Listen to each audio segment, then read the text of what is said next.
My name is Tej Bedi. I'm the chairman of Kitos, which is Kenya IT and Outsourcing Services. I do a couple of other things. I'm a council member of a local university. I'm a director at KTDC. Then I run a company called Cambridge Africa, which deals in consulting, training in the BPO IT space and IT services management.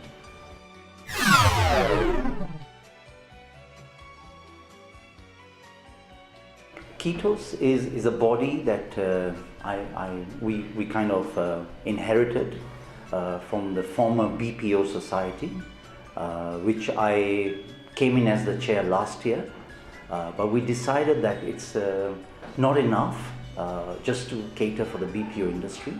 So hence we said, let's look at the IT industry as well, because obviously Kenya is known nowadays for its IT talent, and Kitos really now is BPO and IT. So really that's what we stand for.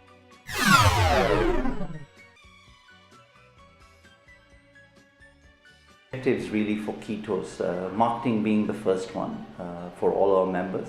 Second is public-private partnerships. I think there's a lot to learn from government, and then there's a lot to learn from private sector. Especially this year's budget, we've been involved to try and help our SMEs to see what can be done. And I think a couple of points which are important, which we've passed on, some of the bills that need to come on are very critical for some of the data protection laws that we have. And those are critical, and that's how we work with government to help them. And some of the institutions have been very helpful for us, like the Kenya ICT Board have been really instrumental for us. The Prime Minister's Council on Outsourcing have been very, very helpful. Kenya EPZA. So again, those are the institutions we're working with. We're working with government to see that we help in policy making. Governments are good in what they do, but they need help because this is a new economy. And you've got to realize that Kenya has been an agro-based economy, and really it'll take us a while before we get over that. And yes, by far, tea, coffee is our number one export. But what's going to happen 5 years from now? Yes, oil's there, but our knowledge economy is really critical.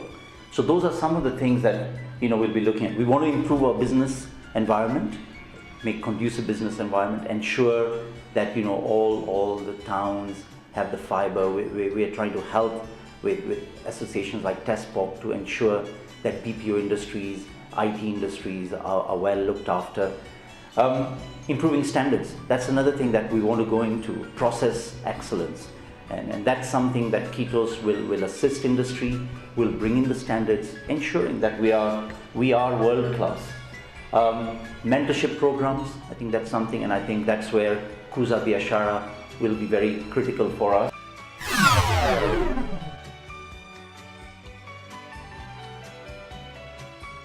I think if you asked me the question 10 years ago, I would have said yes, we are ready. And I think naively we were probably not ready. And I think as the knowledge-based economy, as the outsourcing comes, I think we are more ready today than we were quite some time back. We have 4 cable systems that have come into Kenya. We have our infrastructure is improving. I mean, go through town, Nairobi town, and go to other towns as well. Look at the infrastructure, look at the buildings, the roads. We're definitely, I think, getting ready for the world business. We have 24% of our GDP is ICT driven.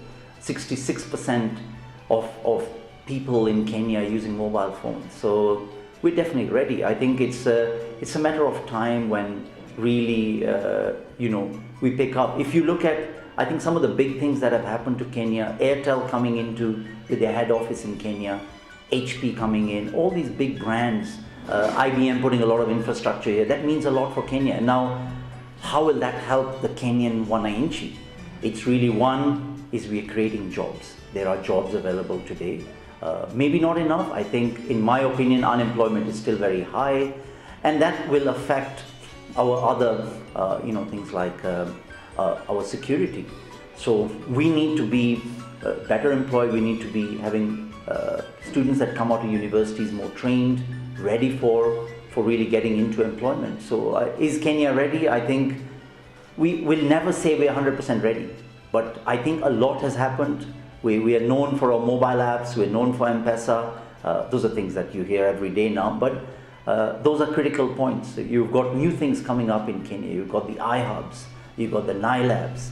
Those are things that are helping Kenya, the youngster, the person on the street who wants to be part of this knowledge economy, who loves his mobile phone, who loves a bit of JavaScripting, that's the person that is going to be the future king. He's going to be the person who's going to control the knowledge economy. Now, and that's going to help our SMEs. So how do the SMEs benefit from this? I think that's the next thing that we put on the table is how do you're using a mobile phone. Everyone's using M-Pesa today. That's a given. Are there any special apps that they're using to help their SMEs?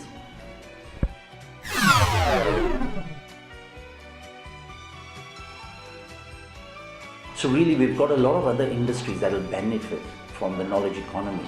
Today, the banking industry has revolutionized. In our lifetime, we could have never said mobile money. Today, every bank that is not able to transfer from their accounts to your mobile cash, to your M-Pesa or your Airtel money, is really not going to be in business. So it's helped them. Now, it's going to help tourism. It's going to help the transport industry. When we have more IT companies here, we've got new businesses that have come up. People that are laying fiber, people that are helping. Kuza Biashara being here for the last 1 year, doing absolutely phenomenal things. So those are now the new industries that are coming up. People like the iHubs, and all these are helping build our knowledge economy.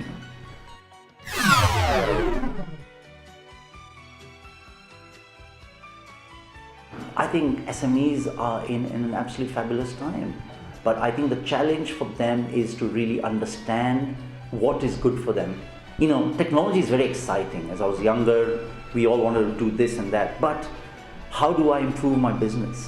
How do I use social media for benefiting to my SME? I think those are great things. They have a lot in there that they can actually use.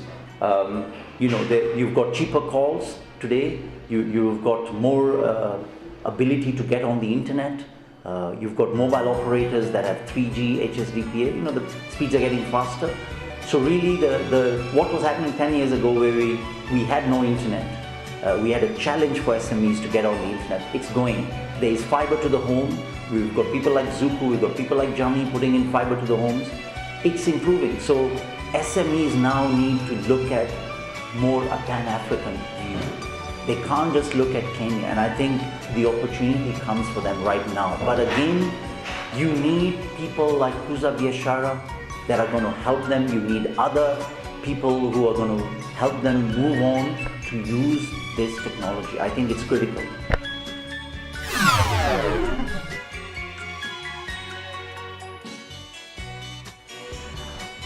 Phenomenal is my word that comes to me, and I think we need more companies that are innovative to help the SMEs.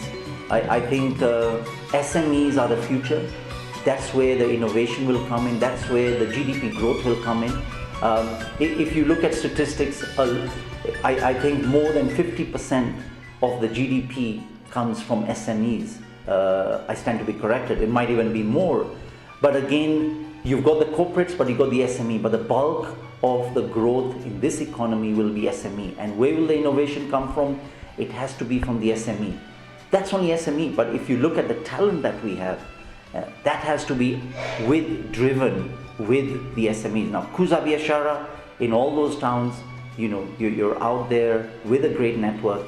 You're able to convert the SMEs to know what the knowledge economy is. And I think that's where they'll do very well.